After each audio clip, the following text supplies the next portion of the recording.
This is the worst maritime disaster in U.S. history, a tragedy so bad it changed American safety laws forever, and you probably haven't heard of it.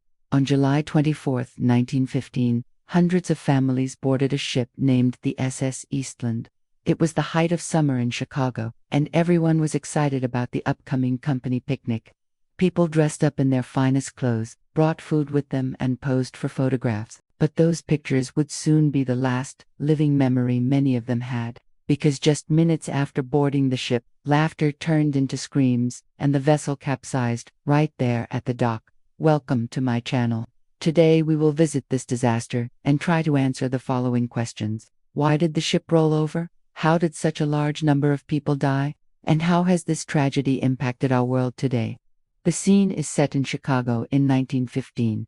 The location is the Chicago River. A crowd of around 2,500 people have gathered at the riverfront.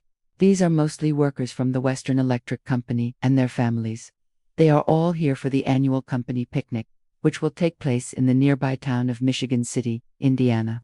The ship they plan to travel on is called the SS Eastland. This is a double-decker boat, measuring 262 feet in length. It was originally built to carry freight, but is now being used to transport passengers. The captain of the ship is William W. Warris, a 55-year-old man with no formal training or certification. He is in charge of getting everyone safely to their picnic. As the day begins, the mood is upbeat. There is music, chatter, and joy. Everyone is having a great time and looking forward to a nice relaxing cruise. But Eastland is set to leave at 7 o'clock in the morning, but due to a problem with another boat, the schedule is moved up to 6:30. There are more passengers than planned, but the crew does not seem concerned. And at 7 a.m. sharp, the Eastland sets sail down the Chicago River. It travels past skyscrapers, parks, and bridges, taking in the sights along the way. As the boat turns toward the Michigan City shoreline, the sun glistens off the water and reflects onto the faces of the happy passengers. Life seems good, then everything changes in the blink of an eye. At 7:30 in the morning, as the ship passes under a bridge, it suddenly begins to list, meaning it's starting to lean to one side. People notice that the ship is rolling unusually hard, and some become a bit uneasy. Others think it's pretty funny and laugh it off.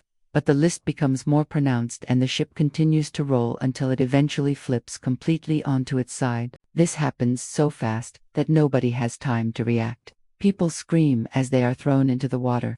Those who are still on board quickly find themselves trapped as the ship smashes against the concrete pillars of the bridge. Families are separated in seconds. Chaos and panic spread everywhere. In total, 2,500 people are on board the Eastland when it capsizes. 844 of them will not survive. Many of the victims are women and children.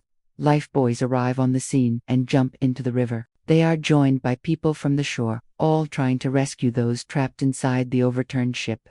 People reach through windows and try to pull survivors to safety, but their efforts are slow and dangerous. Divers enter the water, but the visibility is so poor that they can't see anything. Meanwhile, other boats arrive and begin scooping people out of the river. Many of the victims have been trapped inside the capsized ship in water that is only a few feet deep. They drown not because they can't swim, but because they can't get free from the wreckage. Onlookers on the shore watch in horror as people trapped inside the ship struggle to escape. Some climb onto the roof of the Eastland, but they are too exhausted to make the journey back to the land. By nightfall, the death toll has reached 700 and the search is called off. The remaining passengers are taken off the Eastland and brought back to Chicago. For many survivors, the ordeal is not yet over. They have lost loved ones and suffered serious injuries. The true death toll will never be known, but the Eastland disaster remains Chicago's deadliest tragedy. So why does this story matter today? What made this disaster so deadly? And how did something like this ever happen in the first place? There are three main reasons for the sinking of the Eastland. The first is poor design, the second is overcrowding, and the third is a lack of safety regulations. Let's start with the design of the ship. The Eastland was originally designed to be a freight carrier. This means that the cargo hold was located very low to the ground and the passenger deck was very high. This created a top-heavy situation where the center of gravity was far above the waterline. This is similar to a skyscraper compared to a short building. If both were to fall, the short building would not collapse as easily as the tall one.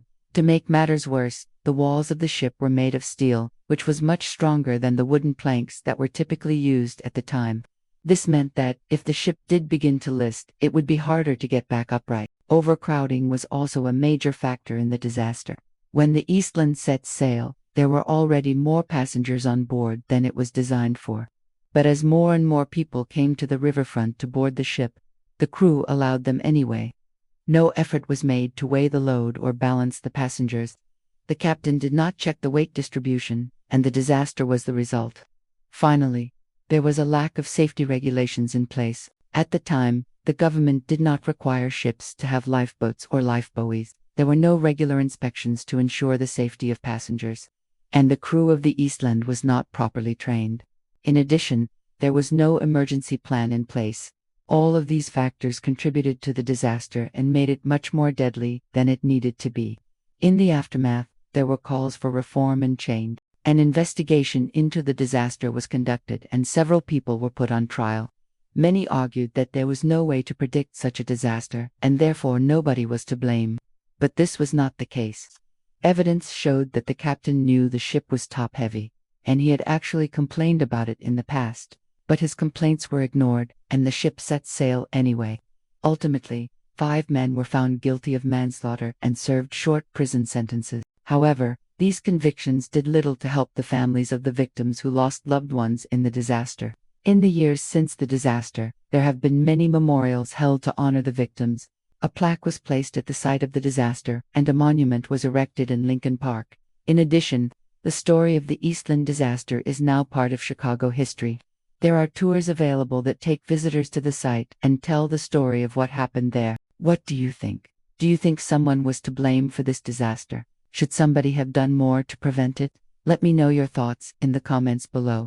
Also, remember to give this video a like if you enjoyed it and subscribe to my channel for more videos like this. Thanks for watching. See you next time.